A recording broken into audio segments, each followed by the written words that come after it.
सैमा फाग्ला बादि खारबाबो गनाय नङा बेखौ गोसोआव लाखाथों रुंगुल बर' जेसेबां सोरबा थेबासोन माबासोन गासै बर' हारिनि नोंथांमोननि गेजेराव दिनै मोनसे भिडिअ लाना फैफिनदों बावहायदि होनदों माने सैमा फाग्ला बायदि खारब्लाबो गनाय नङा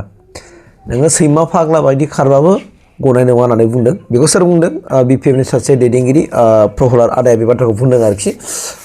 सोरखौ बुंदों मा थांखिना बुंदों आं नोंथांमोननो खिथागोन आं भिडिअखौ होनानै होगोनोसै बिनि उनाव डिसकासन खालामसै स' भिडिअखौ नायना लाग्रोगोन माने जायगायाव दिनै माने जों आदारशिला स्थापन खालामबाय दिनै डिजिटेल स्टुडिअ बेखौबो आराम्भ खालामबाय दिनै मोनबा जायगायाव दिनै हेन्डलुम एन्ड टेक्सटाइलनि प्रडाक्सन सेन्टार एन्ड मार्केटिं बिनि आदारशिला स्थापन जाबाय आरो टेन्डाराबो जाबाय कन्ट्रेक्टरा जाय खामानिखौ स्टार्ट खालामसिगोन आरो मोनफ्रोमबो जिल्लायाव भेटेनारि माबाफोरनि दिनै रिपेयारिं खामानिफ्रा सोलिगासिनो दङ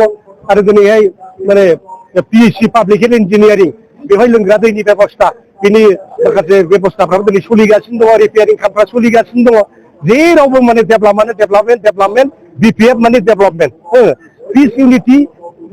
इन्टिग्रिटि प्रसपारिटि बेनो जाबाय बिपिएफनि मोन्थोर बेवहाय सोरबा दावराव खालामग्रा करापसन खालामग्रा मा खालामग्रा जेबो खामानि गैया खामानियासो दिन्थियो दिनै बिथांमोननि फाइलखौ जों गांफा गांफा चेक खालामगासिनो गासिबो इलिगेलजोब गाबोन जुदि जोङो बेवहाय माने इनकुइरि खालामो सिबिआइ दिनै प्रमद बर'आ जेलाव थांनांगोन फेरेंगा जेलाव थांनांगोन जेसेबां इएम दङ जेलाव थांजोबनांगोन जोंबो नायगासिनो दं दासो बोसोरनै थांदों फारि फारि मोनसेनि उनाव मोनसे जाय इएमफ्रा जाय माने भुल खामानि मावलांदों रावबो कनसिडार मोननाय नङा बे रोखा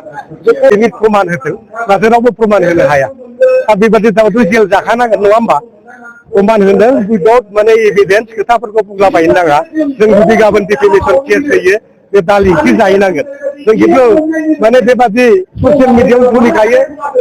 अपोजिसन पलिटिक्सआ बिदिनो जाखायो अपोजिसनखौ माबा होलायनाय बे होलायबाय थादों खिन्थु इभिडेन्सखौ रायजोफोरनो देखायदों आरो मोनसे धर्जनि सिमा थायो बे धर्जनि सिमाया बारोबा सैमा फाग्ला बादि खारबाबो गनाय नङा बेखौ गोसोआव लाखाथों रुंगुल बर' जेसेबां सोरबा थेबासोन माबासोन जेसेबांनाखि आइटि सेल दङ रावबो खारबाबो गनाय नङा दा बयबो नायगिरि बिथांनिसिम साबायखर जासिबाय नोंथांमोननि चेनेलनि गेजेरजों दा बेवहाय फेरेंगा बुंनायजों जेबो लोब्बा गैया फेरेंगा बे दाउआ जेबो गियान थाया बे दाउआ आदार नागिरनानै जानो रोंगौ थिग बेबादिनो नागिर फेरेंगा जेरेखम मालायनि दाउदैफोरखौ लोंबोनाय मानाय थिग बेबादिनो 5 बोसोराव खालामबोदों फेरेंगानि दिनाव land and revenue department forest डिपार्टमेन्टआव बेसेबां घोटाला जादों बेखौ रायजो राजाफ्रा मिथियै रावबो गैया फेरेंगाया हा होनायनि नामाव दिनै रायजोफोरखौ थगायदों बैसोमुथि दिनै माने लेन्ड मेला बानायदों रायजोफोरखौ थगायदों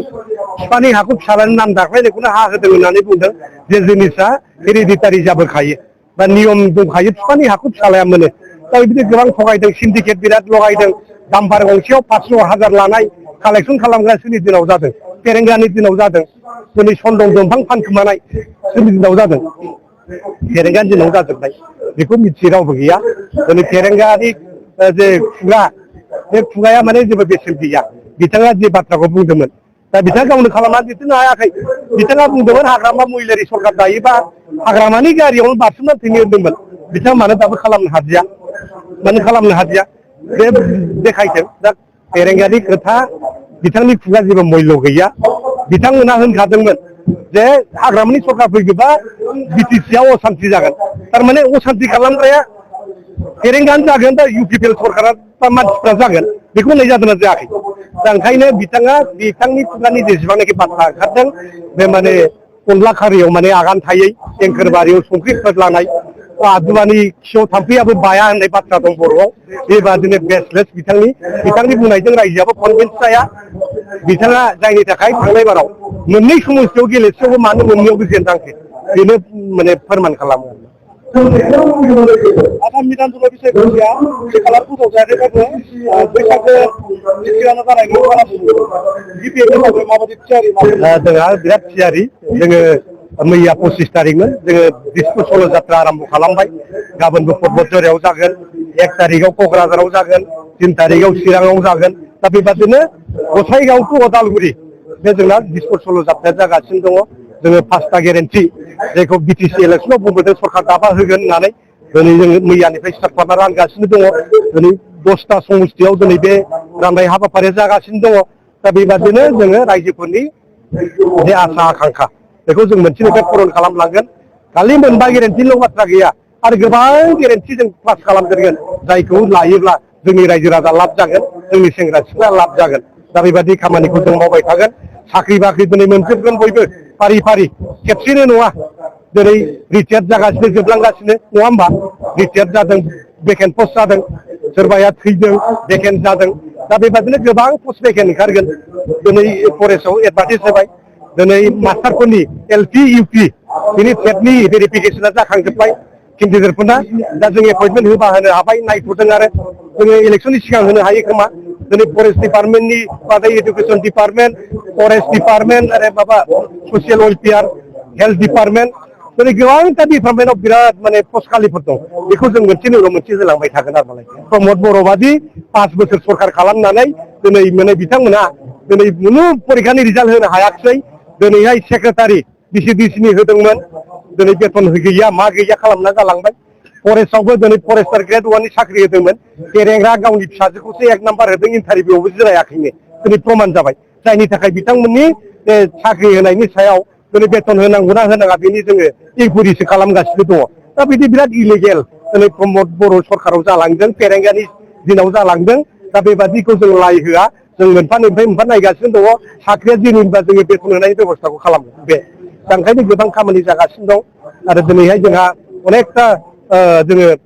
फाउन्डेसन स्टन ले खालामबाय दिनै माबानि नामाव बिर सिलारायनि नामाव जुबिनदानि नामाव दिनै भिडिअखौ नुखाबाय नङा होमबा दा थारमाने राजखान्थिनि दुं आरो हाव माने बारगासिनो दं आरोखि मोनफ्रोमबो माने पलिटिकेल हान्जानि दैदेनगिरिफ्रानो गाव गावनि मतामतखौ होगोन आरो गाव पार्टियाव बै समाव बिटिसि इलेक्सननि सिगां बिथांमोननि माखासे इलेक्सन इस्ताहाराव जे लिरबोनाय बे माखासे प्रतिश्रुतिखौ दानि गभर्नमेन्टआ बिपिएफ गभर्नमेन्टआ माने मावबोगासिनो दं होननानै बिथांमोना दिनै स्पष्ट होदों जेरै इउथ्सफोरनि थाखाय 2 लाख होनाय बिथांमोना बेखौ फार्स्ट इनिशिएटिभ हिसाबै होजेनबाय आरो बेजों लोगोसे सेल्फ हेल्प ग्रुपफोरनि थाखाय 15,000 बे रांखौ बिथांमोना होगोरबाय आरो सिनियर सिटिजेन होनना बुङोबा माने बैसो जानाय सुबुंफोरनो बिथांमोना माखासे अनसुंथाइ होनो नागिरदोंमोन बेखौ बिथांमोना होबाय आरो माने हेन्डिकेप सुबुंफोरनोबो बिथांमोना माने एसे माबाफोरखौ होबोबाय आरो स' दा बेखौ लानानै जोङो मिथिनो माने इलेक्सना खाथि फैबाय नालाय गोबां बाथ्राखौ गोबां बुंलायगोन आरो बेवहायनो दहाय नोंथांमोना सिगाङाव नुबोनाय जेनोखि बाथ्राफोरखौ बिपिएफनि दैदेनगिरि इउथ्सनि दैदेनगिरि माने प्रहलाद आदाया बे बाथ्राखौ दिनै बिथांमोना मिडिया सोंनायावहाय बाथ्राखौ बुंदों आरोखि नंगौ मानोना दैदेनगिरिफ्रा